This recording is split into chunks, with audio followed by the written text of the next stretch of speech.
भाजपा सांसद विवेक ठाकुर के जन्मदिन पर गुरुवार को उनके समर्थकों ने हवन पूजन कर उनके दीर्घायु और अच्छे स्वास्थ्य की कामना की।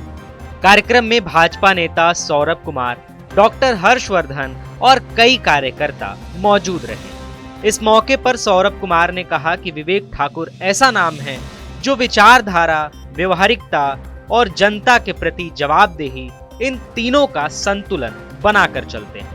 उन्होंने राष्ट्रीय मुद्दों से लेकर बिहार के स्थानीय सवालों तक हर मंच पर मजबूत तरीके से अपनी बात रखी है। उन्होंने यह भी कहा कि पद्म भूषण डॉक्टर सीपी ठाकुर के पुत्र होने के बावजूद विवेक ठाकुर ने अपनी पहचान मेहनत, अध्ययन और संवाद के दम पर बनाई है। डॉक्टर हर्षवर्धन ने कहा कि विवेक ठाकुर हमेशा युवाओं को अवसर देने और उन्हें वैचारिक रूप से मजबूत करने के समर्थक रहे हैं।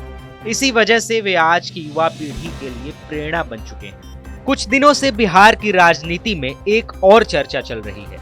जब से भाजपा के प्रदेश अध्यक्ष दिलीप जायसवाल मंत्री बने हैं, सोशल मीडिया पर नए प्रदेश अध्यक्ष को लेकर अटकलें बढ़ गई हैं। कई लोग कह रहे हैं कि विवेक ठाकुर का नाम भी बिहार भाजपा चीफ के लिए कंसीडर किया जा सकता है।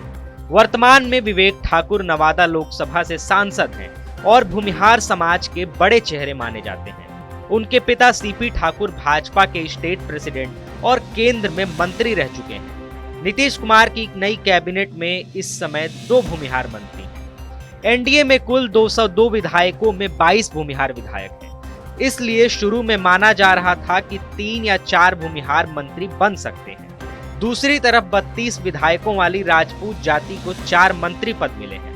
इसी वजह से यह भी अटकलें लगाई जा रही हैं कि भाजपा नया प्रदेश अध्यक्ष भूमिहार जाति से बना सकती है, क्योंकि ब्रह्मर्षि समाज को कैबिनेट में उनकी संख्या के अनुसार हिस्सा नहीं मिला। विवेक ठाकुर ने बिहार की राजनीति में हर जिम्मेदारी को पूरी निष्ठा से निभाया है, चाहे वे विधान परिषद सदस्य रहे हों, राज्यसभा सांसद या अब लोकसभा सांसद। 2010 की ऐतिहासिक जीत में उनकी भूमिका महत्वपूर्ण थी और 2025 में भी बिहार की राजनीतिक दिशा और संगठन की मजबूती में उनका योगदान उतना ही प्रभावशाली बन चुका है।